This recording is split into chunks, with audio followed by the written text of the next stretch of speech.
Hello cinema lovers, কেমন আছেন সবাই?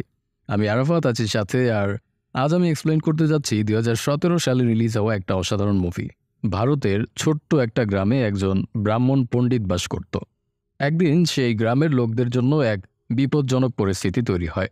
এক ভণ্ড পণ্ডিত আশ্রম বানানোর জন্য পুরো গ্রামটা খালি করার চেষ্টায় উঠে পড়ে লাগে। গ্রামের লোকেরা কোনোভাবেই তার সাথে পেরে উঠছিল না। তখন সেই ব্রাহ্মণ পণ্ডিত ওই ভণ্ড পণ্ডিতের বিরুদ্ধে লড়াই শুরু করে। গ্রামের লোকেরা ভয়ে ব্রাহ্মণ পণ্ডিতকে সাপোর্ট করতে পারে না, কারণ ওই ভণ্ড লোকটা অনেক পাওয়ারফুল ছিল। তবে অদ্ভুত ব্যাপার হচ্ছে, যে লোকটা কখনো কারোর সাথে উঁচু আওয়াজে কথা পর্যন্ত বলেনি, সেই লোকটাই ওই শক্তিশালী ভণ্ড পণ্ডিতের বিরুদ্ধে যুদ্ধে নামে। সে কি পারবে ওই পণ্ডিতকে হারাতে? আর সে এত কনফিডেন্সই বা কোথা থেকে পেল যে সেই পণ্ডিতের সাথে যুদ্ধ করতে চলে গেল? এই সব প্রশ্নের উত্তর জানবো আমাদের আজকের এই গল্পে। আজ আমি এক্সপ্লেন করতে যাচ্ছি ২০১৭ সালে মুক্তিপ্রাপ্ত একটি অসাধারণ মালায়ালাম মুভি তিয়ানের গল্প, যার প্রত্যেকটা মুহূর্তে থাকা সাসপেন্স আপনাকে শেষ পর্যন্ত ধরে রাখবে। তাহলে আর কথা বাড়াবো না, let's go for the explanation. গল্পের শুরুতেই আমরা দেখতে পাই আম্বা নামের একজন মহিলা তার ছোট্ট মেয়েটাকে নিয়ে নিজেদের গ্রামে ফিরছে। গ্রামের সবাই তাদের সাথে খুব সম্মানের সাথে কথা বলছিল। এখান থেকে বোঝা যায় যে তারা নিশ্চয়ই কোনো সম্ভ্রান্ত পরিবারের সদস্য, কিন্তু তারা আসলে কারা সেটা আমরা পরে জানতে পারবো। যাই হোক, বাড়ি ফেরার পথে আম্বা বাজার থেকে কিছু কেনাকাটা করে। তখন সে দেখতে পায় একদল গুন্ডা বাজারে এসে সেখানে থাকা দোকানদারদের দোকানগুলো খালি করার জন্য শাসাচ্ছে। তবে সেটা দেখে আম্বা খুব একটা অবাক হয় না, কারণ এরকম ঘটনা প্রায় প্রতিনিয়তই হয়ে থাকে। তারা সবাইকে দোকান খালি করার জন্য জোর করত, আর যারা যারা কথা মানতে চাইতো না তাদেরকে মারধর করত। আম্বা সেদিকে গুরুত্ব না দিয়ে সোজা বাড়িতে চলে যায়। এরপর আমরা গিরি নামের একজন ব্রাহ্মণ পণ্ডিতকে দেখতে পাই। সূর্য প্রণাম শেষে গিরি বাড়িতে ফিরছিল। যাওয়ার পথে হঠাৎ সে লক্ষ্য করে একটা নিচু জাতের ছেলে হনুমানকে প্রণাম করার চেষ্টা করছে, কিন্তু সে ঠিকভাবে প্রণাম করতে জানত না। তখন গিরি ব্রাহ্মণ হওয়া সত্ত্বেও ওই নিচু জাতির ছেলেটাকে হাতে ধরে প্রণাম করা শিখিয়ে দেয়। এটা দেখে ছেলেটার মা হতবাক হয়ে যায়। আসলে গিরি কখনোই জাতিভেদ করত না, সে সবাইকেই সমান চোখে দেখত। সেখান থেকে বাড়ি ফেরার সাথে সাথেই আম্বা তার সাথে ঝগড়া করতে শুরু করে। মূলত আম্বা গিরির ওয়াইফ, আর গিরি একজন শুদ্ধ ব্রাহ্মণ এবং শিক্ষক হওয়ার কারণে সবাই তাকে এবং তার পরিবারকে অনেক রেসপেক্ট করত। পূর্বপুরুষের আমল থেকেই তারা তাদের স্কুলে ধর্মশাস্ত্র শিক্ষা দিয়ে আসছে। এটাই তাদের পরম্পরা। তাদের স্কুলে সুদূর বিদেশ থেকেও লোকেরা শিক্ষা নিতে আসত। সেই সুবাদে তাদের বাড়িতে এলেন নামের একটা মেয়ে থাকত। যাই হোক, গিরির সমস্যা হচ্ছে সে ধর্মকর্ম নিয়ে এতটাই ব্যস্ত থাকে যে পরিবারকে সময় দেওয়ার মতো সুযোগই তার হয় না। তাই সংসারের সবকিছু আম্বাকে একা হাতেই সামলাতে হয়। তাদের মেয়ে আরিয়াকে সে দূরের একটা ভ্যাকেশন স্কুলে ভর্তি করেছিল, কারণ তাদের গ্রামে ইংরেজি শেখার মতো ভালো স্কুল নেই। আরিয়া নিজেদের স্কুলেও পড়ত, আর ছুটির সময়টাতে ওই নতুন স্কুলে পড়তে যেত। সংসারের দায়িত্ব সামলাতে সামলাতে আম্বার কখনো কোথাও যাওয়ার সুযোগ হয় না। এটা নিয়ে তার ভীষণ আক্ষেপ। এসব নিয়ে প্রায়ই আম্বা গিরির সাথে ঝগড়া করে। তবে গিরি হাসি মুখে সবকিছু মেনে নেয়, কারণ সে খুব ভালো করেই জানে যে আম্বা সাময়িক তার সাথে ঝগড়া করলেও সে গিরিকে ভীষণ ভালোবাসে। সেদিন রাতে গ্রামের সবাই গিরির সাথে দেখা করতে আসে। এসে তাকে জানায় যে ওই গুন্ডাগুলোর অত্যাচার দিন দিন বেড়েই চলেছে। সেটা শুনে গিরি ভীষণ কষ্ট পায়। গ্রামের লোকেরা তাকে অনুরোধ করে যে সে যেন গ্রামের সবার হয়ে ওই গুন্ডাদের সাথে কথা বলে। তাদেরকে বোঝানোর চেষ্টা করে যে ওই দোকানগুলো তাদের রুজি রুটির একমাত্র উৎস, সেগুলো ছেড়ে দিলে তাদের আর যাওয়ার কোনো জায়গা থাকবে না। তাদের বিশ্বাস ছিল যে গুন্ডারা অন্তত গিরির কথাই গুরুত্ব দেবে, কারণ সে একজন ব্রাহ্মণ, আর ব্রাহ্মণদের সবসময় উঁচু নজরে দেখা হয়। গ্রামবাসীদের অনুরোধে গিরি ওই গুন্ডাদের সাথে কথা বলতে রাজি হয়। সে সবার কাছে জানতে চায় যে কার কার কাছে নিজেদের জমি এবং দোকানের দলিল আছে। গ্রামবাসীদের মধ্যে কয়েকজন হাত তোলে। এরপর গিরি বলে, যাদের কাছে নিজেদের কাগজপত্র আছে আমি তাদের ব্যাপারে কথা বলবো। সেটা শুনে বাকিরা বলে ওঠে, আমাদের তো কাগজপত্র নেই, কিন্তু আমাদের তো ঘর সংসার আছে, পরিবার আছে, তাহলে আমরা কোথায় যাব? তখন গিরি বলে, আগে যাদের কাগজপত্র আছে তাদের সমস্যাটা সমাধান করে নেই, তারপর বাকিদেরটা ভাববো। গ্রামের লোকেরা তখন আশ্বস্ত হয়ে সেখান থেকে ফিরে যায়। পরের দিন গিরি গ্রামের সবাইকে নিয়ে ওই লোকগুলোর সাথে কথা বলতে চায়। আসলে ওই লোকগুলো পুরো গ্রামটাকে খালি করতে চাচ্ছিল, কারণ সেখানে এক মহাপণ্ডিতের আশ্রম তৈরি হবে, যার নাম মহাশয় ভগবান। কিন্তু প্রশ্ন হলো, আশ্রম বানানোর জন্য তো আরও অনেক জায়গা আছে, তাহলে তাদের কেন পুরো গ্রামটাই দখল করতে হবে? গিরি ওই লোকগুলোকে বোঝানোর চেষ্টা করে যে তারা বহু বছর ধরে ওই এলাকায় থাকছে, আর এখন যদি তাদের ঘরবাড়ি সব উঠিয়ে দেওয়া হয় তাহলে তাদের যাওয়ার কোনো জায়গা থাকবে না। আর সেটাও বলে, আমার ধারণা মতে আশ্রম বানানোর জন্য তোমাদের কাছে অনেকটা জায়গা আছে, তাহলে অযথা কেন এই মানুষগুলোকে ঘরছাড়া করছো? কিন্তু লোকগুলো তার কথায় পাত্তা দেয় না। তখন গ্রামবাসীদের মধ্যে একজন বলে ওঠে, আমরা কেন এই ভণ্ড লোকের আশ্রমের জন্য আমাদের জমি জায়গা ছাড়ব? এখানে যদি দেশের উন্নয়নের জন্য রেললাইন বানানোর কথা বলতো, তাহলেও আমরা খুশি মনে জায়গাটা খালি করে দিতাম। কিন্তু যে জিনিসটার কোনো প্রয়োজনই নেই তার জন্য আমরা কেন কর ছাড়া হব? এসব শুনে গুন্ডা লোকগুলো তার উপর ভীষণ রেগে যায়, তাকে মারতে শুরু করে। এরপর যখন তারা গিরির উপর হাত উঠাতে চায়, তখন তাদের মধ্যে একজন বলে ওঠে, ও ব্রাহ্মণ, ওকে ছেড়ে দাও, পরে এসব নিয়ে ভাবা যাবে। এরপর তারা গিরিদের সেখান থেকে তাড়িয়ে দেয়। রাতের বেলা গিরি একটা অদ্ভুত স্বপ্ন দেখে, যেখানে একটা যুদ্ধক্ষেত্রে কেউ একজন হাত বাড়িয়ে সাহায্য চাচ্ছিল। এটা দেখা মাত্রই তার ঘুম ভেঙে যায়। তবে এই স্বপ্নটা তার কাছে নতুন নয়, সে প্রায়ই এই স্বপ্নটা দেখতে পেত। ঘুম ভাঙার পর সে বেড থেকে উঠে গিয়ে জানালা দিয়ে বাইরে তাকায়। তখন সে দূরে একটা পাহাড়ের খাদে আগুন জ্বলতে দেখে।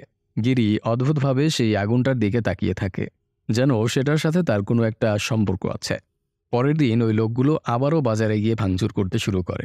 যারা দোকান খালি করতে চায় না তারা তাকে অনেক মারধর করে। এমন সময় আমরা দেখতে পাই একটা অদ্ভুত লোক গায়ে চাদর পেঁচিয়ে এসব কিছুর উপর নজর রাখছে। বাজারের এমন পরিস্থিতি দেখে লোকটা সেখানে দ্রুত চলে যায় সেই পাহাড়ের ওই খাদে, যেখানে গিরি আগুন জ্বলতে দেখেছিল। এই আগুনের সামনে একটা লোক শান্ত হয়ে বসেছিল। গ্রাম থেকে আসা ওই লোকটা এই নতুন লোকটাকে গ্রামের সব ঘটনা খুলে বলে। লোকটা চুপচাপ সেটা শোনে, কিন্তু কোনো রিয়াক্টই করে না। এদিকে মহাশয় ভগবানের লোকেরা আশ্রমের জন্য দখল করা জায়গায় ভূমি পূজা করে খুব কৌশলে সবাইকে জানিয়ে দেয় যে গিরির বাড়ির অংশটাতেই আশ্রমের গেট অর্থাৎ নন্দী দুয়ার তৈরি হবে। আর এটা কোনো মানুষের সিদ্ধান্ত নয়, স্বয়ং ঈশ্বরের সিদ্ধান্ত। অর্থাৎ এখন গিরির বাড়িটাও ভেঙে ফেলতে হবে। সেখানে একজন রিপোর্টার ছিল যে পুরো বিষয়টা ক্যাপচার করছিল। সে কেন যেন বারবার গিরির দিকে ফিরে তাকাচ্ছিল। সেই রাতে মহাশয় ভগবানের লোকেরা গিরির কাছে গিয়ে জিজ্ঞেস করে, আপনি কত টাকা হলে বাড়িটা বিক্রি করবেন? গিরি তাদেরকে সাফ সাফ জানিয়ে দেয় যে সে ওই বাড়ি কোনো মতেই বিক্রি করবে না। এরপর লোকটা বলতে থাকে, মহাশয় ভগবানের আশীর্বাদ পেয়ে গেলে আপনাদের সব সমস্যা দূর হয়ে যাবে, তাই আপনার বাড়িটা তার আশ্রমের জন্য ছেড়ে দিন। কিন্তু গিরি তার কথায় পাত্তা না দিয়ে তাদের মুখের উপর দরজা বন্ধ করে দেয়। পরদিন সকালে সে ওই গুন্ডাগুলোর নামে থানায় কমপ্লেইন লেখাতে যায়। তখন ইন্সপেক্টর তাকে বলে, আপনি জানেন না মহাশয় ভগবান কতটা পাওয়ারফুল? দেশের সব মন্ত্রী মিনিস্টার তার পকেটে ভরা, বড় বড় পুলিশ অফিসারও তার সামনে গিয়ে প্রণাম করে। সেখানে আপনি আমার মতো সাধারণ ইন্সপেক্টরের কাছে তার লোকের নামে কমপ্লেন করতে এসেছেন? যদি নিজের ভালো চান তবে চুপচাপ তারা যেটা বলছে সেটা মেনে নিন, না হলে বাড়িটা তো হারাতে হবেই, সাথে জীবনও হারাতে হবে। আর আমি যদি আপনার কমপ্লেন লিখি তাহলে আমাকে ওরা হয়তো মেরে ফেলবে, না হয় দূর দূরান্তের কোনো ভয়ঙ্কর জায়গাতে ট্রান্সফার করে দেবে, তাতে তো আমারও ক্ষতি। এসব বলে ইন্সপেক্টর গিরিকে ভদ্র ভাষায় থানা থেকে বের হয়ে যেতে বলে। গিরি যখন মন খারাপ করে বাড়ির উদ্দেশ্যে রওনা হচ্ছিল, ঠিক সেই সময় সেই রিপোর্টার ছেলেটা তার সামনে এসে দাঁড়ায়। ছেলেটার নাম ছিল অনিল, আর সে মহাশয় ভগবানের লোকদের নিয়ে একটা রিপোর্ট নিউজ পেপারে ছাপাতে চাচ্ছিল। সেই গিরিকে জিজ্ঞেস করে, শুনলাম আপনি আশ্রমের জন্য বাড়ি বিক্রি করতে চাচ্ছেন না। তখন গিরি বলে, এটা আমার বংশের স্মৃতি, আমি আমার বাড়ি এবং ওই স্কুলটা বাঁচানোর জন্য সব কিছু করতে পারি। সেটা শুনে অনিল বলে, আপনি হয়তো সময়ের অপেক্ষা করবেন, কিন্তু তারা করবে না। হয়তো সপ্তাহখানেকের ভেতরেই মহাশয় ভগবান তার ভক্তদের দর্শন দিতে আসবেন, আর তখন সে এমন কোনো ষড়যন্ত্র করবে যাতে আপনি বাধ্য হবেন আপনার বাড়ি ছেড়ে দিতে। আপনি যেমনটা ভাবছেন লোকটা তেমন নয়। সে কোনো মহান পণ্ডিত নয়, বরং ভয়ঙ্কর এক অপরাধী। সে নিজের কাজ হাসিল করার জন্য সবকিছু করতে পারে। কথাগুলো শুনে গিরি বেশ টেনশনে পড়ে যায়। সত্যি সত্যি সপ্তাহখানেকের মধ্যে মহাশয় ভগবান ওই গ্রামে এসে হাজির হয়। গ্রামে পা রাখার সাথে সাথেই ভক্তরা এসে তার আশ্রমে ভিড় জমাতে শুরু করে। আশ্রমের কাজ তখনও পুরোপুরি শেষ হয়নি। এরই মাঝে গিরি গ্রামবাসীদের নিয়ে মহাশয়ের সাথে কথা বলার জন্য যায়। তবে সেখানে শুধুমাত্র গিরি ছাড়া আর কাউকে ঢুকতে দেওয়া হয় না। গাইস, আমি এখানে মহাশয় ভগবানের নামটা সংক্ষেপে মহাশয় বলবো। তো ভেতরে যাওয়ার পর মহাশয় বলে, তোমাকে তোমার বাড়িটা খালি করতে হবে, কারণ স্বয়ং শিবের আদেশ যে সেখানে নন্দী দুয়ার তৈরি হবে, তাই আমার কথা অমান্য করা তোমার উচিত হবে না। গিরির বাড়ির মার্কেট প্রাইস ছিল 50 লক্ষ টাকা। সেখানে মহাশয় তাকে 70 লক্ষ টাকা অফার করে, কিন্তু গিরি তার অফারে রাজি হয় না। সে মহাশয়কে জানিয়ে দেয় যে ওই বাড়িটা তাদের পূর্বপুরুষের, যুগের পর যুগ তারা ওই জায়গায় থেকে আসছে আর গ্রামবাসীর উপকারে কাজ করে যাচ্ছে, তাই সে কোনোভাবেই বাড়ি আর স্কুল বিক্রি করবে না। এই কথা বলে গিরি সেখান থেকে বেরিয়ে আসে। সেই রাতে সেই লোকটা গিরির সাথে দেখা করতে আসে, যাকে আমরা পাহাড়ের খাদে ওই আগুনের সামনে বসে থাকতে দেখেছিলাম। লোকটা গিরিকে বলে, মহাশয়ের কথা মতো কাজ করো, না হলে তোমার জন্যই ক্ষতি। তুমি যদি তার সাথে লড়াই করার সিদ্ধান্ত নাও তাহলে তোমাকে সব কিছু হারাতে হবে। তোমাকে এমন পরিস্থিতির মুখোমুখি হতে হবে যেটা হয়তো তুমি স্বপ্নেও ভাবনি। তার কথাগুলো শুনে গিরি মনে করে যে সে হয়তো মহাশয়ের লোক। তাই সে লোকটার উপর রেগে গিয়ে বলে, আমাকে হুমকি দিয়ে কোনো লাভ নেই, আমি আমার সিদ্ধান্ত বদলাবো না। এ কথা বলে সে ওই লোকটাকে বাড়ি থেকে তাড়িয়ে দিতে চায়। তখন লোকটা বলে, আমি চলে যাচ্ছি, কিন্তু যদি কখনো নিজেকে অসহায় মনে হয় তখন পাহাড়ের খাদের ওই আগুনটার কাছে চলে যেও, ওটা আমি। গিরি তখন অবাক হয়ে লোকটার দিকে তাকিয়ে থাকে, আর লোকটা সেখান থেকে চলে যায়। পরদিন সকালে মহাশয়ের লোকেরা আবারও গিয়ে গ্রামবাসীকে লোভ দেখাতে শুরু করে। তারা যদি তাদের বাড়িগুলো আর দোকানগুলো বিক্রি করে দেয় তাহলে তারা মার্কেট প্রাইসের থেকেও বেশি টাকা পাবে, আর সেই সাথে তারা থাকার জন্য সুন্দর লোকেশনে বাড়ি পাবে, আর সেই সাথে মহাশয়ের যে কোনো আশ্রমে গিয়ে ফ্রি থাকা খাওয়ার সুযোগও পাবে। এই কথা শুনে গ্রামের অনেকেই দোটানায় পড়ে যায় যে তারা কি করবে। এদিকে গ্রামের স্কুলের বাচ্চাদের খাওয়ানোর জন্য মহাশয়ের আশ্রমের প্রসাদ পাঠানো হয়। তবে প্রসাদের প্যাকেটগুলোর মধ্যে একটাতে বিষ মেশানো ছিল, আর সেই প্যাকেটটা দেওয়া হয় গিরির মেয়ে আরিয়াকে। আরিয়া সেটা খাওয়া মাত্রই অসুস্থ হয়ে পড়ে। তখন দ্রুত তাকে হসপিটালে ভর্তি করা হয়। মেয়ের এমন অবস্থা দেখে গিরি এবং আম্বা কান্নায় ভেঙে পড়ে। অন্যদিকে মহাশয়ের এই জিত উপলক্ষে পূজার নামে তার আশ্রমে উৎসব শুরু হয়। সেখানে গ্রামের অনেক সরল সহজ লোকেরা অংশ নেয়। এরই মাঝে আরিয়া মৃত্যুর সাথে পাঞ্জা লড়তে লড়তে এক পর্যায়ে হেরে যায়। এরপর মেয়েটাকে বাড়িতে নিয়ে গিয়ে যখন সৎকারের সময় আসে তখন গ্রামের কেউ এগিয়ে আসে না, কারণ মহাশয়ের লোকেরা গুজব ছড়িয়ে দেয় যে মহাশয়ের অভিশাপে গিরির মেয়ের এই অবস্থা, আর যে ওই মেয়ের সৎকারে যাবে তাকে অভিশপ্ত হতে হবে। সেই ভয়ে কেউ গিরির বাড়িতে পর্যন্ত ঢোকে না। তবুও গিরি সবকিছু চুপচাপ মেনে নেয় আর নিজেই গিয়ে মেয়ের সৎকারের প্রস্তুতি নিতে শুরু করে। তখন অনিল সেখানে এসে উপস্থিত হয়, সেই একমাত্র ব্যক্তি যে গিরির সাহায্যের জন্য এগিয়ে আসে। মেয়ের মৃত্যুর পর গিরি বুঝে গিয়েছিল মহাশয়ের সাথে লড়াই করাটা সহজ হবে না, কিন্তু সে এটাও বুঝতে পারছিল না যে তার এখন কি করা উচিত। তখন তার পাহাড়ে থাকা সেই লোকটার কথা মনে পড়ে। সে দ্রুত গিয়ে তার সাথে দেখা করে। সে লোকটাকে বলে, বাবা, আমি তো কখনো কারো ক্ষতি করিনি, তাহলে আমার সাথে এসব কেন হচ্ছে? লোকটা বলে, তোমার নিজের সিদ্ধান্তের কারণেই তোমাকে এসব দেখতে হচ্ছে। অন্যায়ের সাথে লড়াই করা বেদ বা পুরাণ পড়ার মতো সহজ নয়। এই সফরে তোমাকে নিজের প্রাণও হারাতে হতে পারে, কিন্তু তুমি ভয় পেও না। সিদ্ধান্ত যখন নিয়েই নিয়েছ তাহলে সেই সিদ্ধান্তে অটল থাকো, আমি তোমার পাশে আছি। গিরি তখন মনে আশা নিয়ে বাড়িতে ফিরে আসে। বাড়িতে ফিরে আম্বাকে দেখে তার মনে ভয় লাগে যে আরিয়ের মতো আম্বাকেও না হারাতে হয় তাকে। এরই মাঝে মহাশয় গ্রামের সব লোকসহ গিরির বাড়ির সামনে এসে উপস্থিত হয়। তাদের দেখে আর পরিবারের কথা ভেবে এক মুহূর্তের জন্য গিরি ঘাবড়ে যায়। কিন্তু যখনই সে পিছপা হতে যাবে তখনই সে লক্ষ্য করে আড়ালে সেই লোকটা দাঁড়িয়ে আছে। তাকে দেখে গিরি সাহস নিয়ে সামনে এগিয়ে গিয়ে দাঁড়ায়। মহাশয় ভেবেছিল যে মেয়ের মৃত্যুতে হয়তো গিরি দুর্বল হয়ে গেছে, কিন্তু তার মধ্যে এমন কনফিডেন্স দেখে সে নিজেও ভীষণ অবাক হয়। এরপর তার একজন লোক গিরিকে জিজ্ঞেস করে, তাহলে আপনি কবে বাড়ি ছাড়তে চাচ্ছেন? তখন গিরি ভেতরে গিয়ে বাড়ির দলিলটা নিয়ে এসে সবার সামনে মহাশয়কে উদ্দেশ্য করে বলে, এই বাড়ি আমার, এই গ্রাম আমার, আমার কাছে এই বাড়ির দলিলও আছে। তাহলে আমি বাড়ি কেন ছাড়ব? আমি কোনোভাবেই আমার বাড়ি ছেড়ে কোথাও যাব না।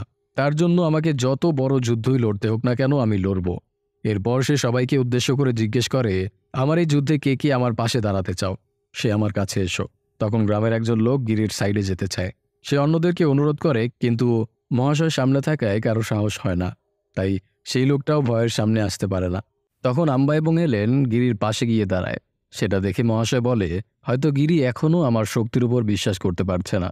এরপর সে চোখ বন্ধ করে কিছু একটা মন্ত্র পড়ে। তারপর তার একজন লোককে গিরিদের উঠানের একটা অংশ দেখিয়ে বলে, ওই জায়গাটা খুঁড়ে ফেলো, ওখানে নন্দীর মূর্তি পাওয়া যাবে। নন্দী হচ্ছে শিবের বাহন। তো মহাশয়ের লোকেরা গিরির বাড়ির উঠানের ওই অংশটা খুঁড়ে সত্যি সত্যি একটা নন্দী মূর্তি পায়। সেটা দেখে গিরি সহ গ্রামের সবাই ভীষণ অবাক হয়। তারা মনে করতে থাকে যে মহাশয়ের কাছে কোনো আধ্যাত্মিক শক্তি আছে, তাই তারা মহাশয়ের জয়গান করতে শুরু করে। তবে গিরি ভালো করেই জানতো যে এটা তাদের একটা কৌশল। আসলে মহাশয় তার লোকদের দিয়ে রাতের অন্ধকারে লুকিয়ে ওই জায়গাটায় নন্দীর মূর্তি পুঁতে রেখে গিয়েছিল, যাতে সবার সামনে সে নিজের মাহাত্ম্য প্রমাণ করতে পারে। এরপর যখন মহাশয়ের লোকেরা গিরির গায়ে হাত তুলতে যাবে তখন সে আর কোনো উপায় না পেয়ে বলে, আমি শুদ্ধ ব্রাহ্মণ, আমার গায়ে হাত তুললে তোমাদেরই ক্ষতি হবে। তখন সেই লোকগুলো থেমে যায়। এরপর তাদের মধ্যে একজন বলে ওঠে, আমরা ব্রাহ্মণকে সম্মান করি, কিন্তু ব্রাহ্মণ জাতির নামে তারা যে সবসময় ছোট জাতির মানুষগুলোকে নিচু চোখে দেখে এসেছে, তাদেরকে অপমান করেছে, সেগুলোর প্রতিশোধ আজকে নেওয়া হবে। আর এই প্রতিশোধ আমরা নেব না, নেবে সেই নিচু জাতের মানুষই। এ কথা বলে সে ওই ছোট ছেলেটাকে ডাকতে শুরু করে, যাকে গল্পের শুরুতে গিরি ঈশ্বরকে প্রণাম করা শিখিয়েছিল। ছেলেটার মা ছেলেটাকে বাধা দেয়, কিন্তু সে মায়ের কথায় পাত্তা না দিয়ে সামনের দিকে এগিয়ে আসে। এরপর মহাশয়ের লোকেরা তার হাতে একটা পাথর দিয়ে বলে, যাও, তোমাদের এতদিনের অপমানের প্রতিশোধ নাও, ওই লোকটার গায়ে আঘাত করো। তখন ছেলেটা পাথর হাতে নিয়ে ধীরে ধীরে গিরির দিকে এগোতে শুরু করে, কিন্তু এরপর ছেলেটা যা করে সেটা সবাইকে অবাক করে দেয়। ছেলেটা হাতের পাথরটা ফেলে গিরির সামনে মাথা নত করে প্রণাম করে সেখান থেকে চলে যায়। কারণ ছেলেটা জানতো যে অন্য কোনো ব্রাহ্মণ তাদেরকে নিচু চোখে দেখলেও গিরি তেমন ছিল না। তার কাজ দেখে গিরির কনফিডেন্স আরও বেড়ে যায়। সে মহাশয়কে সাফ সাফ জানিয়ে দেয় যে ওই বাড়ির উপর শুধুমাত্র তার অধিকার আছে, আর সে কোনোভাবেই নিজের অধিকার ছাড়বে না। এই সব কিছু ওই পাহাড়ের খাদে থাকা লোকটা আড়াল থেকে দেখছিল। গিরির এমন কনফিডেন্স দেখে সে নিজেও ভীষণ খুশি হয়। এরপর একদিন আমরা দেখতে পাই দুজন লোক সিসিটিভি ক্যামেরার মাধ্যমে মহাশয়ের আশ্রমের উপর নজর রাখছিল। এতদিনে মহাশয় গ্রামটা খালি করাতে না পারায় লোকগুলো ভীষণ বিরক্ত হয়ে যায়। মূলত তাদের কথাতেই মহাশয় ওই গ্রামটা খালি করার কন্ট্রাক্ট নিয়েছিল। আশ্রম বানানোটা ছিল একটা অজুহাত মাত্র। ওই লোকগুলো একটা বড় প্রজেক্টের জন্য জায়গাটা খালি করার বাবদে ক্লায়েন্টদের কাছ থেকে মোটা একটা অঙ্কের টাকা নিয়ে বসেছিল। সেখানে হয়তো তারা কোনো বড় অ্যাপার্টমেন্ট বা ফ্যাক্টরি বানাতে চেয়েছিল। কিন্তু মহাশয়ের এই ধর্মের নাটকে শুধু সময় নষ্ট হচ্ছিল। এদিকে মহাশয় গিরিকে কোনোভাবেই রাজি করাতে পারছিল না। সব মিলিয়ে একটা অস্বস্তিকর পরিবেশ তৈরি হয়। পরের দিন সকালে অনিল এবং অ্যালেন মুম্বাইয়ের একটা লোকের সাথে গিয়ে দেখা করে। তারা সেখানে মহাশয়ের ব্যাপারে ইনফরমেশন নিতে গিয়েছিল। সেই সাথে মহাশয়ের বিরুদ্ধে একটা রিপোর্ট তৈরি করার জন্য সাহায্যও চায়। কিন্তু লোকটা তাদের কথায় রাজি হয় না। সে বলে, মহাশয়কে তোমরা যত বড় মনে করছো সে তার থেকে অনেক বড়। তার পেছনে অনেক স্ট্রং সাপোর্ট আছে, যার কারণে তাকে স্পর্শ করা সম্ভব নয়। আর তার বিরুদ্ধে যদি কোনো পদক্ষেপ নিতে যাই সেক্ষেত্রে আমাদেরকেই বিপদে পড়তে হবে। তবে তার কাছ থেকে অনিলরা মহাশয়ের ব্যাপারে অনেক ইনফরমেশন পায়, যেগুলো এতদিন তারা জানতো না। মূলত 1985 সালে মহাশয় প্রথমবার মিডিয়ার নজরে পড়ে। তখন তার নাম ছিল রমাকান্ত। সে মিডিয়ার সামনে জানায় যে সে পৃথিবীর মায়া থেকে মুক্তিপ্রাপ্ত হয়েছে। এর 3 বছর পর তাকে বসুন্ধরা দেবী নামের একজন নামকরা ধর্মগুরুর আশ্রমে দেখা যায়। সে বসুন্ধরা দেবীর আশ্রমে ছোটোখাটো কাজ করত। বসুন্ধরা দেবী অগ্নি স্নান করতে পারত, অর্থাৎ সে মন্ত্রের মাধ্যমে তার শরীরে আগুন লাগাতে পারত, কিন্তু এতে তার কোনো ক্ষতি হতো না। তার ভক্তের সংখ্যা ছিল অনেক, কিন্তু একদিন হঠাৎ তার মৃত্যুর খবর পাওয়া যায়। তারই একটা আশ্রমে তার লাশটাকে অদ্ভুতভাবে পড়ে থাকতে দেখা যায়। কিন্তু সে কিভাবে মারা গিয়েছিল আর এর পেছনে আর কোনো রহস্য আছে কিনা সেটা এখনও জানা যায়নি। বসুন্ধরার মৃত্যুর পর রমাকান্ত জোরপূর্বক তার জায়গা নিয়ে নেয়। তখন তার নতুন নাম হয় ভগবান বসুন্ধরা দাস। কিন্তু বসুন্ধরা দেবীর ভক্তরা তার প্রতি তেমন একটা গুরুত্ব দেয় না। এরপর একদিন সে অদ্ভুত একটা কাজ করে বসে। সে সবার সামনে অগ্নি স্নান করে। সেটা দেখে সবাই হতবাক হয়ে যায়। এরপর থেকে তার ভক্তের সংখ্যা বাড়তে থাকে। এমনকি দেশের বড় বড় বিজনেসম্যান এবং মন্ত্রী মিনিস্টাররাও তার ভক্ত হয়ে যায়। এভাবেই দিন বদলের সাথে সাথে সে নতুন নামে সবার কাছে পরিচিত হয়, মহাশয় ভগবান। এরপর 2012 সালের দিকে সে রিয়েল এস্টেট মাফিয়াদের গডফাদারে পরিণত হয়। যখনই কারো কোনো জায়গা খালি করানোর প্রয়োজন পড়ে তখনই তারা মহাশয় ভগবানের সাথে যোগাযোগ করে। আর এই লোকটা তখন সেই এলাকায় গিয়ে ধর্ম নিয়ে এমন মাতামাতি শুরু করে যে সেখানকার লোকেরা বাধ্য হয়ে তাদের সব কিছু ছেড়ে দিতে রাজি হয়ে যায়। আর এই কারণেই সে গিরিদের গ্রামের পেছনে পড়েছে, কারণ মেইন রোড থেকে মহাশয় ভগবানের আশ্রমের দূরত্ব প্রায় 43 কিলোমিটার। আর ওই পুরো এলাকাটা জুড়েই গ্রামটা অবস্থিত। যদি তারা ওই গ্রামটা খালি করে ফেলতে পারে তাহলে খুব সহজেই মেইন রোডের সাথে কানেক্টিং রোড বানিয়ে ফেলতে পারবে। এরপর সেখানে বড় কোনো প্রজেক্ট দাঁড় করাতে পারবে। শুধু তাই নয়, ওই জায়গাটার দাম তখন আরও 4-5 গুণ বেশি বেড়ে যাবে। এসব শুনে অ্যালেন ওই লোকটার কাছে জানতে চায় যে তারা মহাশয় ভগবানের পর্দা ফাঁস করার জন্য কী পদক্ষেপ নিতে পারে। তখন লোকটা তাকে বলে তার সবথেকে বড় হাতিয়ার হচ্ছে ভয় আর ভক্তি। যদি ভয়টা দূর করে ফেলা যায় তাহলে সমস্যার সমাধান হয়ে যাবে। তখন অনিলের মাথায় একটা আইডিয়া আসে। সে বলে, আমি যদি এমন কোনো প্ল্যান বানাই যাতে মহাশয়ের মান সম্মান নষ্ট হয়ে যায় তাহলে কেমন হবে। লোকটা বলে, যদি তোমরা আমাকে সঠিক প্রমাণ এনে দিতে পারো তাহলে আমি তোমাদের সাহায্য করতে পারবো। আর যদি কোনো রকম সমস্যা হয় তাহলে আমার পক্ষে কিছুই করা সম্ভব হবে না। এটা শুনে অনিল এবং অ্যালেন সেখান থেকে বেরিয়ে আসে আর মহাশয় ভগবানকে ফাঁসানোর প্ল্যান বানাতে শুরু করে। এরই মাঝে গিরিদের গ্রামে হঠাৎ ডাকাতরা হামলা করে। তারা অন্য কোনো মানুষের ক্ষতি না করে সরাসরি চলে যায় গিরিদের বাড়িতে। গিয়ে তাদের উপর অমানবিক অত্যাচার শুরু করে। তাদেরকে অনেক মারধর করে। মারধর করতে করতে তারা আম্বার অবস্থা এতটাই খারাপ করে ফেলে যে তাকে হসপিটালে নিয়ে যাওয়ার পর্যায়ে পৌঁছে যায়। তবে গিরি খুব ভালো করেই জানতো যে এরা কোনো সাধারণ ডাকাত নয়, এরা মহাশয়ের লোক। ও তার কিছুই করার থাকে না। ওই লোকগুলো বাড়িতে তোলপাড় করে সেখান থেকে বেরিয়ে যায়, আর গিরি চুপচাপ সবকিছু সহ্য করে নেয়। ওই লোকগুলো চলে যাওয়ার পর আম্বাকে হসপিটালে ভর্তি করা হয়। সেই হসপিটালে অন্য একজন মহিলা তার বাচ্চাকে নিয়ে ডাক্তার দেখাতে আসে। তার বাচ্চা একটা কঠিন রোগে আক্রান্ত ছিল, আর তার বাঁচার সম্ভাবনা অনেক কম ছিল। তবে হয়তো সঠিক চিকিৎসার মাধ্যমে তাকে বাঁচানো সম্ভব হতো। কিন্তু মহিলাটা কোনো মতেই তার বাচ্চাকে ডাক্তারের কাছে ট্রিটমেন্ট করাতে রাজি হয় না, কারণ সে মহাশয়ের ভক্ত ছিল, আর সে নিয়ম করে মহাশয়ের দেওয়া শিবের মাথার ছাই ওই মেয়েটাকে খাওয়াতো। তার বিশ্বাস ছিল যে এতে মেয়ে সুস্থ হয়ে উঠবে, কারণ মহাশয় ভবিষ্যৎবাণী করেছিল যে তার মেয়ে 90 বছর পর্যন্ত জীবিত থাকবে। এসব কথা শুনে ডাক্তার রেগে গিয়ে সেখান থেকে বেরিয়ে যায়। অন্যদিকে গিরি হসপিটালে বসে নিউজ পেপারে একটা খবর দেখতে পায় যে মহাশয় ভগবানের আশ্রমে ডাকাতরা হামলা করেছে। হয়তো তারা কোনো টেরোরিস্ট ছিল। দেশের সবগুলো নিউজ পেপারেই এই খবর ছড়িয়ে গেছে। এসব দেখে গিরি ভীষণ হতাশ হয়ে পড়ে। তখন অনিল তাকে আশ্বস্ত করে বলে, আপনি একদম চিন্তা করবেন না, আমাকে আর একটা সুযোগ দিন, আমি দেখি কি করতে পারি। সেই রাতে অ্যালেন একটা সুন্দর ওয়েস্টার্ন ড্রেস পরে মহাশয় ভগবানের আশ্রমে যায়। তাকে সেখানে দেখে মহাশয়ের লোকেরা ভীষণ অবাক হয়ে যায়। এরপর একজন এসে তার কাছে জিজ্ঞেস করে, তুমি এখানে কি করছো? তোমার গুরুদেব অর্থাৎ গিরি জানে? তখন অ্যালেন বলে, গিরির নামও নিও না, আমি ওকে ঘৃণা করি, ও একটা চিটার। তার কথা শুনে ওই লোকগুলো মনে করে যে গিরির সাথে হয়তো অ্যালেনের কোনো কারণে ঝগড়া বেঁধেছে, তাই তারা আর কোনো প্রশ্ন না করেই তাকে মহাশয় ভগবানের কাছে পাঠিয়ে দেয়। তাকে দেখে মহাশয়ের মনে সন্দেহ তৈরি হয়। সে ধীরে ধীরে অ্যালেনের কাছে এগিয়ে আসে। এদিকে অনিল আশ্রম থেকে একটু দূরে একটা ভ্যানের ভেতর বসে আশ্রমের ভেতরে ঘটনাগুলো দেখতে থাকে, কারণ এটা তারই প্ল্যান ছিল। সে অ্যালেনকে ইচ্ছাকৃত মহাশয় ভগবানের আশ্রয় পাঠিয়েছে, আর তার গলার নেকলেসে একটা ক্যামেরা সেট করে দিয়েছে, যাতে মহাশয় ভগবান অ্যালেনের সৌন্দর্য দেখে মোহিত হয়ে যায়, আর তখন তার ভণ্ডামি ফাঁস হয়। কিন্তু তারা যেমনটা ভেবেছিল তেমনটা হয় না। লোকটা অ্যালেনের কাছে গিয়ে বুঝে যায় যে তার গলার নেকলেসে ক্যামেরা সেট করা আছে, তাই সে নেকলেসটা ছিঁড়ে দূরে ফেলে দেয়। এরই মাঝে তার লোকেরা এসে তাকে জানায় যে আশ্রমের খুব কাছাকাছি ওই ক্যামেরার ফুটেজ রিসিভার আছে। তখন মহাশয় ভগবান ওই দুজনকে মেরে ফেলার অর্ডার দেয়, আর তার লোকেরা সেই অনুযায়ী অনিলদের ধরার কাজে নেমে পড়ে। অনিল তাদের হাতের থেকে পালিয়ে বাঁচার অনেক চেষ্টা করে, কিন্তু পারে না। এক পর্যায়ে সে লোকগুলোর হাতে ধরা পড়েই যায়। পরের দিন গ্রামের একটা লোক এসে গিরিকে বোঝায় আর বলে, নদীতে থেকে কুমিরের সাথে ঝগড়া করে কী লাভ, বাড়িটা ছেড়ে দিন। আমিও আমার বাড়ি বিক্রি করে দিয়েছি, তার বদলে আমাকে ওরা অনেক টাকা দিয়েছে, সেই সাথে অনেক সুযোগ সুবিধাও আছে, আপনাদের কোনো সমস্যা হবে না। কিন্তু গিরি কোনোভাবেই তার সিদ্ধান্ত থেকে সরে আসতে রাজি ছিল না। তখন লোকটা সেখান থেকে তার মুখ কালো করে ফিরে যায়। হসপিটাল থেকে ফিরে গিরি দেখে যে মহাশয় তার বাড়ি অলরেডি দখল করে নিয়েছে। তার বাড়ির উপর দিয়ে আশ্রমে যাওয়ার রাস্তা তৈরি হয়েছে। গিরি সেসব দিকে খেয়াল না করে বাড়ির ভেতরে ঢুকতে যায়। তখন মহাশয়ের লোকেরা সেই পুলিশ অফিসারকে গিরির কাছে পাঠায়, যার কাছে গিরি কমপ্লেন লেখাতে গিয়েছিল। অফিসার তাকে ভেতরে ঢুকতে বাধা দেয়, কারণ ওই জায়গায় টেরোরিস্ট অ্যাটাক হয়েছে।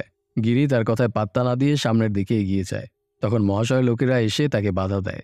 যারা তাকে ব্রাহ্মণ বলে সম্মান করত তারাই তাকে ধাক্কা দিয়ে বের করে দেয়। গিরি তখন চুপচাপ একটা কোণায় এসে বসে পড়ে। তার অবস্থা দেখে গ্রামের লোকেরা আফসোস করতে থাকে।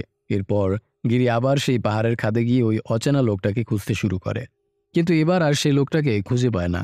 তখন সেখানে ওই লোকটা আসে যে লুকিয়ে লুকিয়ে গিরিদের গ্রামের উপর নজর রাখছিল। গিরি সেই লোকটাকে জিজ্ঞেস করে, বাবা কোথায়? লোকটা বলে, ভাই বেশি দিন এক জায়গায় থাকে না, তবে ভরসা রাখো সে ফিরে আসবে। তার কাছ থেকে গিরি ওই অজানা লোকটার বিষয়ে জানতে পারে। সে কোনো সাধারণ মানুষ ছিল না। একটা সময় তার নামে মুম্বাই শহরের বড় বড় গুন্ডারা ভয়ে থরথর করে কাঁপত। তার নাম আসলান মোহাম্মদ। আর যে লোকটা গিরিকে গল্প শোনাচ্ছে তার নাম জামিল। সেই সময়টাতে জামিল আসলানের অনেক ক্লোজ ছিল। আসলান তাকে ছোট ভাইয়ের মতো ভালোবাসত। একদিন মুম্বাই শহরের এক নামকরা ব্যক্তির ছেলে জামিলের বোনকে রেপ করার চেষ্টা করে। ছেলেটার নাম ছিল মুতাসিম। ছেলেটার কাজের কথা শুনে মুতাসিমের বাবা ভীষণ ঘাবড়ে যায়। সে বলে, তুমি জানো যে জামিল আসলানের কতটা ক্লোজ, তাহলে তুমি কেন ওদের সাথে পাঙ্গা নিতে গেলে? তখন মুতাসিম খুব কনফিডেন্সের সাথে বলে, ওরা আসলানের ক্লোজ বলেই আমি কাজটা করেছি, আমি আবারও করব, দেখি কি আমাকে আটকায়। এই কথা বলে সে বাইরে বেরিয়ে যায়, আর রাস্তায় আবারও জামিলের বোনকে হ্যারেস করতে শুরু করে। এই সব কিছু দূরে বসে একজন বৃদ্ধ লোক দেখে যাচ্ছিল। সৌভাগ্যবশত আসলান সময় মতো এসে মেয়েটাকে বাঁচিয়ে নেয়। এরপর মুতাসিম এসে তাকে মারার জন্য তার মাথায় পিস্তল ঠেকায়। আসলান তখন তাকে ট্রিগারটা চাপতে বলে, কিন্তু মুতাসিমের সাহসে কুলায় না। তারপর আসলান তাকে প্রচুর মারধর করে এবং অবশেষে তাকে মেরে ফেলে। তার মৃত্যুর খবর শোনার পর তার বাবা হন্যে হয়ে ওঠে। সে যে কোনো মূল্যে আসলানকে মারতে চেয়েছিল, কিন্তু তার লোকেদের মধ্যে কেউই কাজটা করার সাহস পায় না। তখন সেখানে গুজ্জাল নামের একটা হিন্দু ছেলে এসে বলে, আমি আপনার কাজটা করে দিতে পারবো। তার কথা শুনে মুতাসিমের বাবা অবাক হয়ে জিজ্ঞেস করে, তুমি তো হিন্দু, তুমি কেন করবে? তুমি আসলানকে চেনো? তখন গুজ্জাল বলে, অপরাধের জগতে ধর্মভেদ করে কী লাভ? আমি আপনার কাজটা করে দেব, আপনি শুধু আমার দিকটা দেখবেন। সেটা শুনে লোকটার কথা না বাড়িয়ে তাকে অনেক সোনাদানা আর টাকা পয়সা দিয়ে দেয়। গুজ্জাল তখন খুশি হয়ে সেখান থেকে চলে যায়। এরপর সে তার গুরু অর্থাৎ সেই বাবার সাথে গিয়ে দেখা করে। তখন গুরু তাকে একটা তাবিজ দিয়ে বলে, এতে আমি এত শক্তি দিয়েছি যে তোমার লক্ষ্য অর্জনে কেউ বাধা দিতে পারবে না।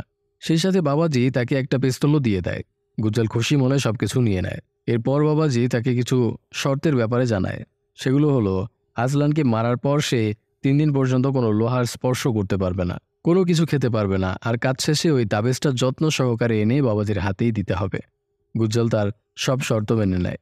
এদিকে আসলান জামিল আর তার বোনকে মুম্বাই থেকে দূরে পাঠানোর সিদ্ধান্ত নেয়, কিন্তু জামিল আসলানকে ছেড়ে যেতে রাজি হয় না। তখন আসলান তাকে বোঝায় যে তার সাথে থাকলে জামিলদের আবারও বিপদ হতে পারে, তাই তাদের চলে যাওয়াই ভালো।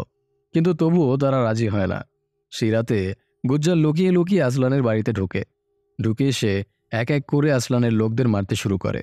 এমন সময় জামিল তার সামনে চলে আসলে সে জামিলকেও গুলি করে। সে আওয়াজ শুনে তার বোন ছুটে চলে আসে। আসলানও আসে, কিন্তু তার কিছু করার আগেই গুজ্জাল জামিলের বোনকে মেরে ফেলে। এরপর সে আসলানকে বুক বরাবর গুলি করে। গুলির কারণে যখন আসলান দুর্বল হয়ে পড়ে তখন তার চোখের সামনেই তার বউ বাচ্চাকে মেরে ফেলে। আসলান চোখের সামনে সব কিছু দেখতে থাকে, কিন্তু কিছুই করতে পারে না। একটা সময় সেও মারা যায়। তখন গুজ্জালের হঠাৎ মনে পড়ে যে আসলানকে মারার পর সে আর কোনো লোহা স্পর্শ করতে পারবে না, তাই সে পিস্তলটা সেখানে ফেলে রেখেই চলে যায়। গাড়িতে যাওয়ার পথে সে তার বন্ধুদের সাথে অনেক আনন্দ করছিল, কারণ সে তার লক্ষ্যে সফল হয়েছে।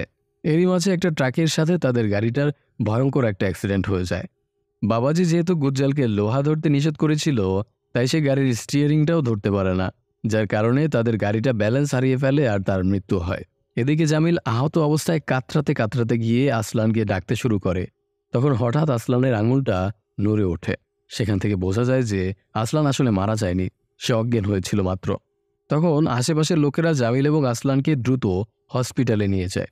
হসপিটালের ডাক্তারের কাছ থেকে জানা যায় যে একটা মিরাকেলের কারণেই আসলান বেঁচে গিয়েছে, কারণ তার হাড়টা বুকের বাম পাশে নয় বরং ডান পাশে ছিল, আর এমনটা খুব রেয়ার দেখা যায়। সুস্থ হওয়ার পর আসলান বাড়ি ফিরে আসে, কিন্তু বাড়ি ফিরেই পরিবারের কথা ভেবে সে হাউমাউ করে কাঁদতে শুরু করে। তখন তার কাছে সেই বৃদ্ধ লোকটা আসে যে মুতাসিমকে মারার সময় দূরে বসে লক্ষ্য করছিল। লোকটা আসলানকে বলে, তুমি আমাকে চেনো, আমি তোমাকে একটা উপদেশ দেওয়ার জন্য এসেছি। অদ্ভুত ব্যাপার হলো, আসলান সেই লোকটাকে এর আগে কখনো দেখেনি, কিন্তু তবুও লোকটাকে তার কাছে চেনা বলে মনে হয়। এরপর লোকটা তাকে বলে, তোমার এখনো উচিত এই অপরাধের সাম্রাজ্য ছেড়ে দূরে কোথাও চলে যাওয়া, নতুন করে জীবন গড়া। হয়তো সেখানে তুমি জীবনের নতুন মানে খুঁজে পাবে। তখন আসলান বলে, আপনি ঠিক বলেছেন, আমি চলে যাব, কিন্তু তার আগে আমাকে একটা কাজ ছেড়ে যেতে হবে। তখন বৃদ্ধ লোকটা বলে, ঠিক আছে, তুমি তোমার কাজ শেষ করেই যাও। এরপর আসলান গিয়ে মুতাসিমের বাবার সাথে দেখা করে। সেই লোকটার সামনে গিয়ে বসে বলে, আমি তোমার সামনে বসে আছি, এই সুযোগ নষ্ট করো না, মারতে চাইলে এখনই মেরে ফেলো। লোকটা তৎক্ষণাৎ আসলানের দিকে পিস্তল তাক করে ঠিকই, কিন্তু তাকে মারার সাহস করে উঠতে পারে না। তখন আসলান আর কোনো কথা না বলেই সেখান থেকে বেরিয়ে যায়, আর তার বেরোনোর সময় হঠাৎ ভেতর থেকে একটা গুলির আওয়াজ শোনা যায়। অর্থাৎ লোকটা নিজেই সুইসাইড করে নিয়েছে, কারণ সে জানতো যে আসলান কোনোভাবেই তাকে ছাড়বে না। এরপর আসলান সেখান থেকেই গায়েব হয়ে যায়। জামিল তাকে খোঁজার অনেক চেষ্টা করে, কিন্তু কোথাও পায় না। এসব কথা গিরিকে জানানোর পর জামিল বলে, তুমি চিন্তা করো না, ভাই অবশ্যই ফিরে আসবে। একথা বলে জামিল সেখান থেকে চলে যায়। গিরি অনেকক্ষণ যাবৎ তার জন্য অপেক্ষা করে, কিন্তু জামিল ফিরে আসে না। তখন সে মন খারাপ করে সেখানেই বসে থাকে। সে বুঝে উঠতে পারছিল না যে তার কি আসলেও আসলানের উপর ভরসা করা উচিত কিনা। তার বারবার তার পরিবারের কথা মনে পড়তে থাকে। একটা পর্যায়ে সে সুইসাইড করার সিদ্ধান্ত নেয়। তখন আসলান গিয়ে তাকে বাধা দেয়। আসলান তাকে বোঝায় যে যুদ্ধ 2 ধরনের হয়ে থাকে। প্রথমটা হচ্ছে অন্যায়ের পক্ষে লড়াই, এক্ষেত্রে শুধুমাত্র নিজের স্বার্থের কথা ভাবা হয়, তাকে সাপোর্ট করার জন্য আরও অনেক স্বার্থপর লোকেরা ভিড় জমায়। আর দ্বিতীয়টা হচ্ছে ন্যায়ের পথে লড়াই, সেখানে মানুষ নিঃস্বার্থভাবে লড়াই করে যায়। তবে বেশিরভাগ ক্ষেত্রেই ন্যায়ের পথে লড়াইটা মানুষকে একাই লড়তে হয়, আর তার উপর সৃষ্টিকর্তার আশীর্বাদ থাকে। তার কথাগুলো শুনে গিরির মধ্যে আবারও কনফিডেন্সের তৈরি হয়। এরপর আসলান জড়িয়ে ধরে তাকে আশ্বস্ত করে। তারপর গিরি বাড়ি ফিরে আসে। গ্রামে ফিরে সে আবারও তার বাড়ির একটা কোনায় গিয়ে বসে পড়ে, আর তার সামনে মহাশয়ের ভণ্ডামি চলতে থাকে। এমন সময় সেখানে সেই মহিলা তার বাচ্চাকে নিয়ে উপস্থিত হয়, যে ডাক্তারের কথায় পাত্তা না দিয়ে মহাশয় ভগবানের উপর বিশ্বাস করেছিল। কিন্তু আজ তার মেয়েটা মারা গেছে, তাই সে মেয়ের লাশটা নিয়ে মহাশয়ের সামনে গিয়ে কাঁদতে কাঁদতে বলে, আপনি তো বলেছিলেন আমার মেয়ে 90 বছর পর্যন্ত বাঁচবে, কিন্তু আমার মেয়ে মারা গেল কেন? আমার মেয়েকে জীবন্ত করে দিন। তখন সেখানে থাকা ভক্তরা অদ্ভুতভাবে ওই মহিলার দিকে তাকিয়ে থাকে। তাদের সবার মনে নানা প্রশ্ন জাগে। কিন্তু সত্যিটা হলো, মহাশয়ের কাছে কোনো সুপার পাওয়ার ছিল না। তাই সেই বিষয়টাকে সামাল দেওয়ার জন্য তার লোকদের ইশারা করে ওই মহিলাকে সেখান থেকে বের করে নিয়ে যেতে বলে। সেখান থেকে বের হয়ে মহিলাটা কাঁদতে কাঁদতে বলতে থাকে, প্লিজ কেউ আমার মেয়েটাকে বাঁচিয়ে দাও। মেয়ের মৃত্যুর কষ্টে মহিলাটা পাগলের মতো আচরণ করতে শুরু করে। তখন গিরি সেই মেয়েটাকে কোলে তুলে নেয়। সে নিজেও জানতো না যে সে কেন ওই মৃত মেয়েটাকে কোলে তুলে নিল, কিন্তু তার মধ্যে একটা অদ্ভুত কনফিডেন্স কাজ করছিল। আশেপাশের সবার নজর তখন গিরির দিকে। গিরি মনের অজান্তেই সেই মেয়েটার মাথায় হাত রাখে, আর মেয়েটা অদ্ভুতভাবে জীবিত হয়ে যায়। সেটা দেখে গিরি নিজেই ভীষণ অবাক হয়, সেই সাথে আশেপাশের লোকেরাও। মেয়েটার মা তখন খুশি হয়ে চিৎকার করে গিরিকে বলে, আপনি আমার মেয়েকে বাঁচিয়েছেন, আমার জন্য আপনি ঈশ্বর। সেটা শুনে মহাশয় ভগবানের সব ভক্তরা গিরির কাছে এসে ভিড় জমায়। সেই ভিড়ের ভেতর জামিলও ছিল। জামিল গিরির কাজটা দেখে বুঝে যায় যে এখানে আসলানের কোনো না কোনো হাত আছে। তাই সে আসলানের কাছে গিয়ে এই ব্যাপারটা জানতে চায়, কিন্তু আসলান তাকে কোনো উত্তর দেয় না। এরপর সে আসলানকে জিজ্ঞেস করে, সেদিন আপনি কাউকে কিছু না জানিয়ে কোথায় চলে গিয়েছিলেন? আমি অনেক খুঁজেছি কিন্তু পাইনি। তখন আসলান তার অতীতের ঘটনাগুলো জামিলকে বলতে শুরু করে। মুম্বাই থেকে বের হয়ে সে রাজস্থানের একটা নির্জন মরুভূমিতে চলে আসে। সে জানত না যে সে এখন কি করবে, তাই সে উদ্দেশ্যহীনভাবে হাঁটতে থাকে। হাঁটতে হাঁটতে একটা পর্যায়ে সে অজ্ঞান হয়ে যায়। তার জ্ঞান ফিরলে সে তার সামনে কয়েকজন আঘরি পণ্ডিতকে দেখতে পায়। তারা আসলানকে সাথে নিয়ে গিয়ে আধ্যাত্মিক শিক্ষায় শিক্ষিত করে। আসলান তাদের সাথে দেশ বিদেশে ঘুরতে শুরু করে আর সব ধর্মের জ্ঞান অর্জন করতে থাকে। জীবনের একটা নতুন মানে খুঁজে পায় সে। এরপর একদিন সেই আগরীরা তাকে একটা পাহাড়ের গুহায় বন্দি করে রাখে। তবে বন্দি করে রাখার আগে তারা আসলানকে পৃথিবীর মায়া থেকে মুক্ত করে দেয়। তাকে ওই পাহাড়ের গুহায় বন্দি করার পেছনের উদ্দেশ্যটা হচ্ছে আসলান যেন তার আত্মিক শক্তিকে জাগ্রত করতে পারে। কিছুক্ষণ পর আসলান নিজের শক্তিকে কাজে লাগিয়ে পাহাড়ের গুহা থেকে বেরিয়ে আসে, অর্থাৎ তার শিক্ষা সম্পূর্ণ হয়েছে। তখন আগরীদের মধ্যে একজন তাকে বলে, তুমি এই শক্তিটা পেয়েছো কাউকে সাহায্য করার জন্য, সেটা কে তা তুমি সময় হলেই জানতে পারবে। এখান থেকে যাওয়ার পর তোমাকে কোনো বিশেষ ধর্ম পালন করতে হবে না, তুমি মুসলমান হিসেবেই বাকি জীবনটা কাটাবে। আসলান তার কথাগুলো মেনে নিয়ে সেখান থেকে চলে আসে, আর ওই পাহাড়ের খাদে বসে গিরির অপেক্ষা করতে থাকে। কারণ সে জানতে পেরেছিল যে গিরি সেই ব্যক্তি যাকে তার সাহায্য করতে হবে। এদিকে গিরি এই বাচ্চা মেয়েটাকে বাঁচিয়ে দেওয়ার পর রাতারাতি ভীষণ ফেমাস হয়ে যায়। দূর দূরান্ত থেকে মন্ত্রী মিনিস্টাররা তার সাথে দেখা করতে আসে। এতে করে মহাশয়ের ব্যবসা লাঠে ওঠার উপক্রম হয়। শুধুমাত্র তার পোষা লোকজন ছাড়া কেউই তার কাছে আর যেত না। তাই তারা সবার সামনে গিরিকে খুন করার প্ল্যান বানায়, যাতে সবাই বুঝতে পারে গিরির থেকে মহাশয়ের শক্তি বেশি। সেই প্ল্যান অনুসারে মহাশয়ের লোকেরা গিরির উপর গিয়ে অ্যাটাক করে, কিন্তু গিরি কিছুই করতে পারে না, কারণ সে কখনোই মারপিটে অভ্যস্ত ছিল না। একটা পর্যায়ে সে ভীষণ দুর্বল হয়ে পড়ে। তার অবস্থা দেখে গ্রামের লোকেরা আফসোস করতে থাকে। ঠিক সেই সময় আসলান গিয়ে সেখানে হাজির হয়। সে কোনোরকম কথা না বলে গিরির হাতটা ধরে উঠিয়ে আবার চুপচাপ সেখান থেকে বেরিয়ে যায়। আসলানের স্পর্শে যেন গিরি একটা অদ্ভুত শক্তি পেয়ে যায়।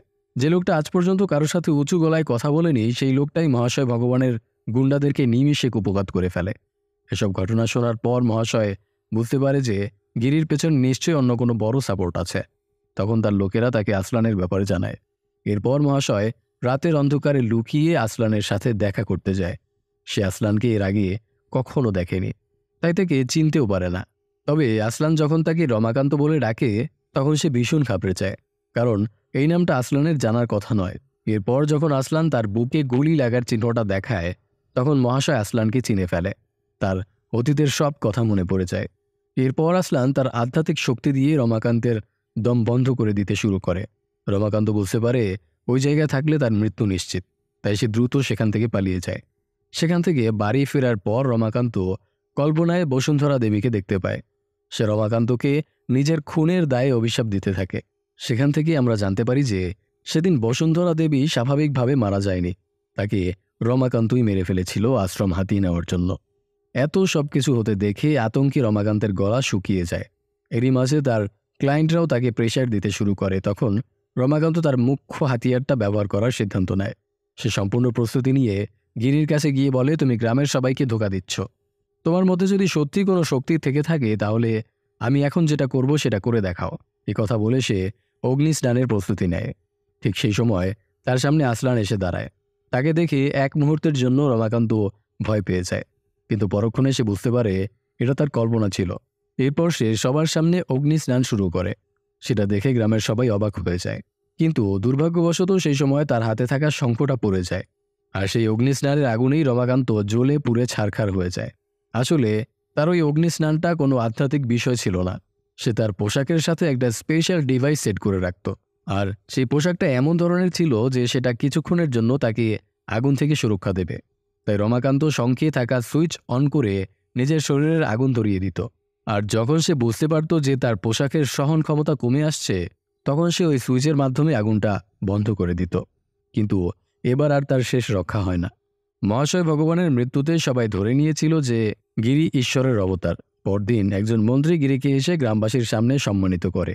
তখন গিরি তার কাছে অনুরোধ করে যে সে যেন গ্রামের মানুষকে ঘর ছাড়া না করে। মন্ত্রী তার কথা মেনে নেয়। এরপর গিরি সবাইকে উদ্দেশ্য করে বলে, আমি একজন সাধারণ মানুষ, আমাকে জোর করে ঈশ্বরের অবতার বানানোর চেষ্টা করবেন না। আমি সাধারণভাবেই বাঁচতে চাই। তখন গ্রামের সবাই তাদের ভুল বুঝতে পারে।